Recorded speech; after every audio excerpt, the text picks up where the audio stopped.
ஓம் சாந்தி. B.K. Surajbhai அவர்களின் தாரணை வகுப்பு, மே 16, 2024. வியக்தத்திலிருந்து அவ்யக்தத்தை நோக்கி செல்வதற்கான இந்த ஆன்மீக முயற்சியில் முக்கியமான தடை வீணான எண்ணங்களாகும். சிலருக்கோ சாதாரண எண்ணங்கள் பல ஓடுகின்றன, சிலருக்கோ அர்த்தமற்ற எண்ணங்கள் எழும்புகின்றன. அவற்றையும் வீணானவை என்றே கூற முடியும். சிலருக்கு எழும்பக்கூடிய வீணான எண்ணங்களின் தீவிரம் அதிகமாக இருப்பதால் அவர்களது மூளையின் சக்திகள் அழிக்கப்படுகின்றன. உதாரணத்திற்கு, ஏதோ ஒரு நிகழ்வின் காரணத்தினால் ஏற்படக்கூடிய வீணான எண்ணங்கள், தொழில் விவகாரங்களில் ஏதோ நடந்துவிட்டது, அதன் காரணமாக எழும்பக்கூடிய வீணான எண்ணங்கள்.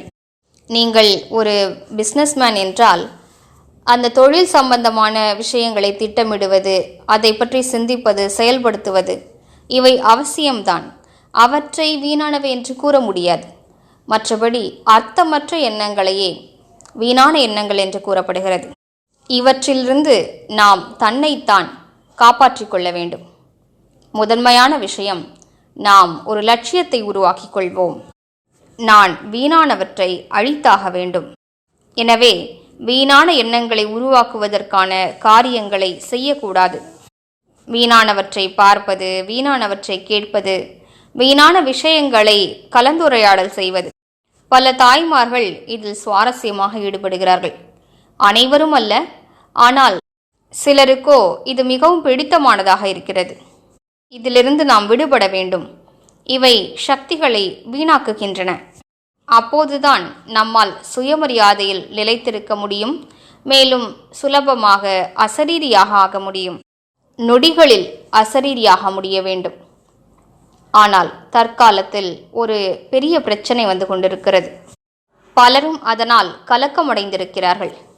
அது என்னவென்றால், எந்த காரணமும் இன்றி உள்ளுக்குள் எழும்பக்கூடிய வீணான எண்ணங்கள். எந்த சம்பவமும் நடக்கவில்லை, ஆனாலும் வீண் எண்ணங்கள் ஓடிக்கொண்டிருக்கின்றன, அதிகமாக ஓடுகின்றன.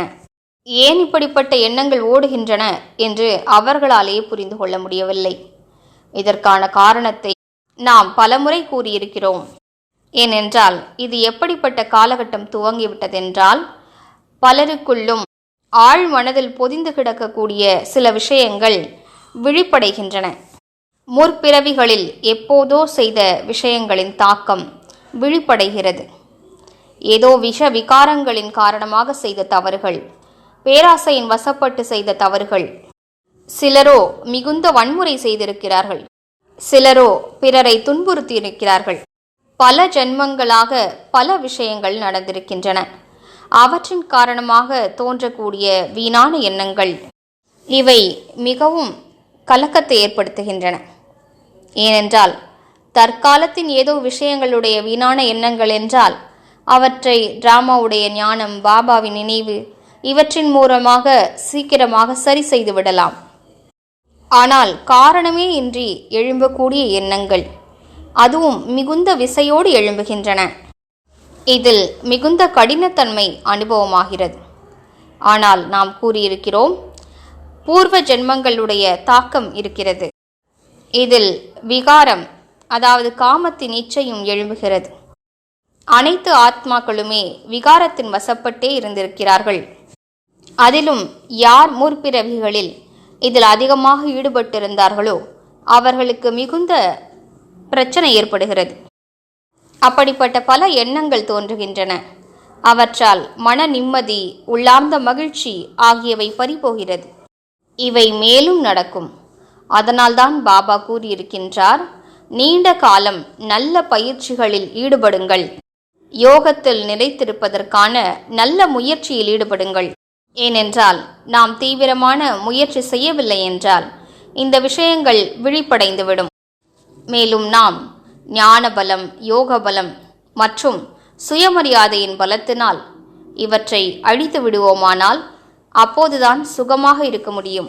மேலும் அப்போதுதான் வரக்கூடிய பயங்கரமான காலகட்டத்தில் நாம் பிறருக்கு சக்தி வாய்ந்த அதிர்வலைகளை பரவச் செய்ய முடியும்.